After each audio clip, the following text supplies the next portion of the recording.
everyone. Kali ini saya akan menjelaskan sedikit tentang penganggaran modal atau capital budgeting. Penganggaran modal atau capital budgeting adalah proses menyeluruh dalam merencanakan, mengevaluasi, dan memilih investasi aset tetap atau proyek jangka panjang yang akan memberikan imbal hasil atau keuntungan di masa depan. Sederhananya, ini adalah cara perusahaan untuk memutuskan apakah akan mengeluarkan uang dalam jumlah besar hari ini untuk mendapatkan keuntungan bertahun-tahun kemudian. Teman-teman sekalian, mungkin muncul pertanyaan, mengapa topik ini sangat krusial untuk kita bahas sekarang? Ada 3 alasan fundamental yang mendasarinya. Pertama, mengenai dampak jangka panjang. Kita harus menyadari bahwa setiap keputusan yang kita ambil hari ini adalah penentu wajah perusahaan di masa depan. Kita tidak hanya bicara soal hasil bulan depan, tapi soal keberlanjutan bisnis kita.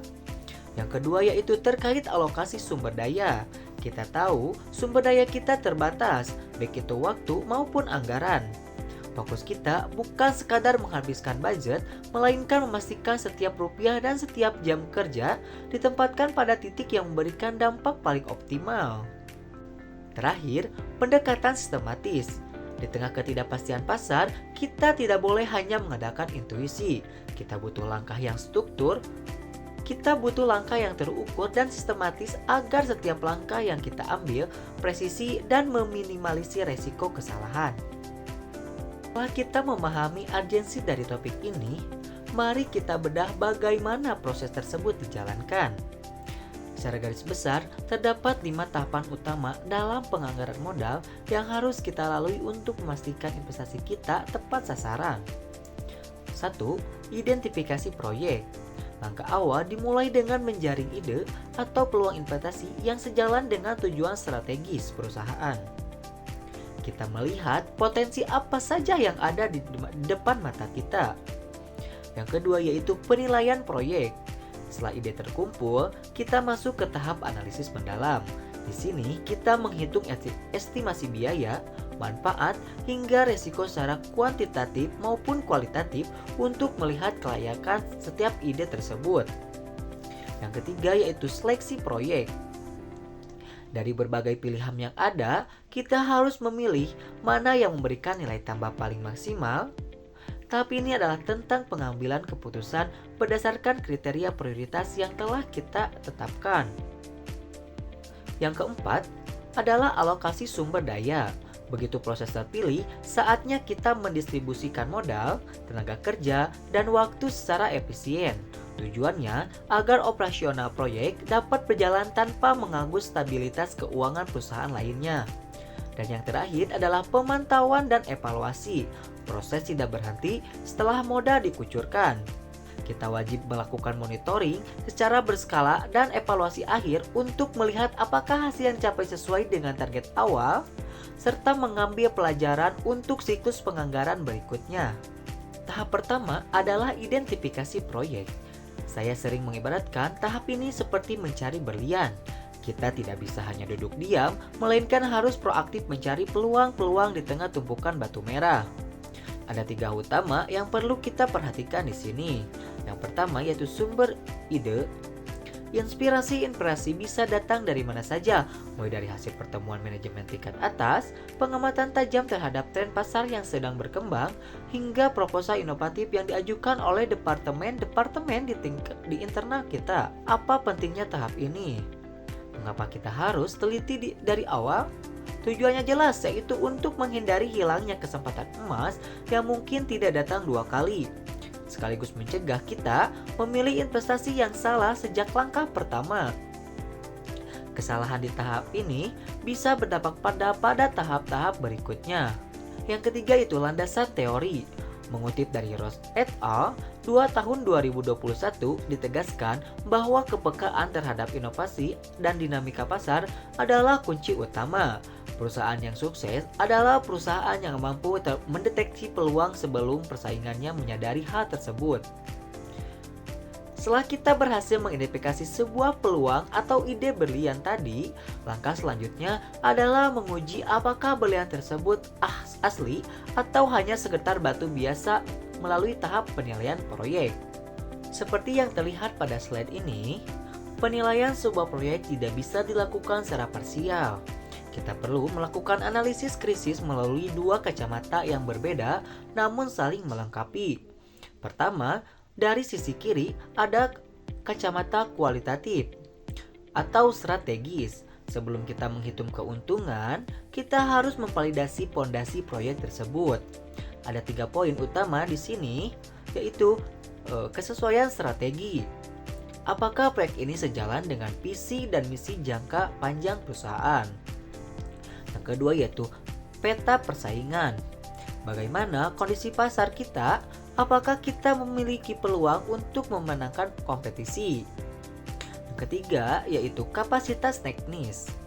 Apakah sumber daya dan teknologi yang kita miliki saat ini sanggup mengeksekusi proyek tersebut? Yang kedua, kita melihat dari sisi kanan ada kacamata kuantitatif. Setelah lolos dari uji strategi, barulah kita bicara data dan angka. Mengacu pada prinsip manajemen keuangan dari Brigham dan Earhart tahun 2020, validasi finansial dilakukan melalui 4 metrik utama. Pertama itu arus kas atau cash flow, memastikan likuiditas proyek berjalan lancar. Yang kedua yaitu net present value atau NPV, mengukur nilai tambah real proyek tersebut saat ini. Ketiga itu internal rate of return atau IRR, mengetahui tingkat efisiensi pengembalian investasi. Dan yang terakhir yaitu payback period atau menghitung seberapa cepat modal kita akan kembali. Kesimpulannya, sebuah proyek yang layak atau feasible adalah proyek yang tidak hanya menjanjikan keuntungan di atas kertas atau kuantitatif, tetapi juga memperkuat posisi kita di pasar atau kualitatif.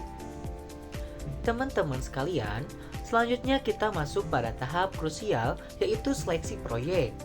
Mengutip dari pemikiran dari Ripley, Mayer and Allen tahun 2021, seleksi proyek bukan sekadar memilih mana yang untung, melainkan sebuah seni untuk menyeimbangkan resiko dan keuntungan. Untuk itu, setiap proyek harus lolos dari 3 filter utama. Pertama, aspek finansial. Secara matematis, hitung-hitungannya harus masuk dan menjanjikan keuntungan yang nyata. Kedua, aspek risiko. Kita harus memastikan bahwa potensi risiko yang ada masih terkelola dan berada dalam batas toleransi perusahaan. Ketiga, aspek visi. Ini yang sering terlupakan. Proyek tersebut harus konsisten dengan tujuan jangka panjang kita. Setelah proyek lulus seleksi, kita bergerak ke tahap eksekusi, yaitu alokasi sumber daya. Di sini, strategi berubah menjadi aksi nyata melalui distribusi dana. Ada 3 hal yang menjadi fokus kita. Yang pertama yaitu sumber dana. Kita harus memutuskan apakah pendanaan diambil dari kas internal atau perlu pinjaman eksternal. Yang kedua yaitu prinsip utama. Ingat, alokasi anggaran adalah cerminan prioritas. Kemana uang mengalir, disitulah prioritas strategi kita berada. Dan yang terakhir adalah kapasitas keuangan. Pastikan likuiditas perusahaan tetap aman, jangan sampai investasi baru justru mengganggu kesehatan keuangan operasional kita. Namun, tugas kita tidak berhenti saat dana cair. Kita masuk ke tahap terakhir dan terpenting, yaitu pemantauan dan evaluasi. Pertanyaan besarnya adalah, apakah proyek berjalan dengan sesuai rencana? Di sini kita melakukan audit realita.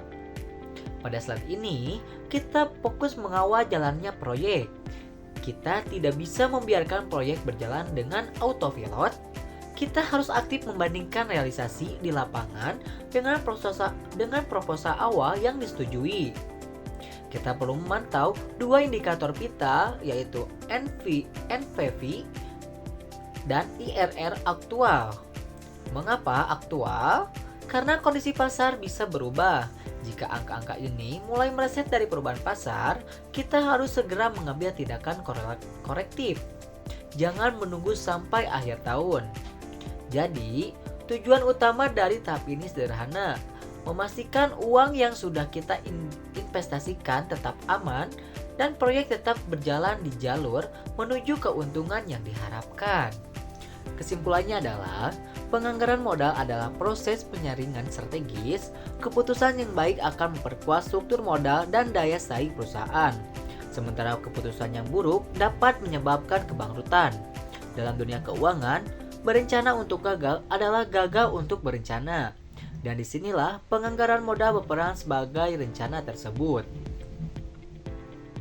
Mungkin itu hanya yang bisa saya sampaikan, kurang lebihnya mohon maaf. Terima kasih.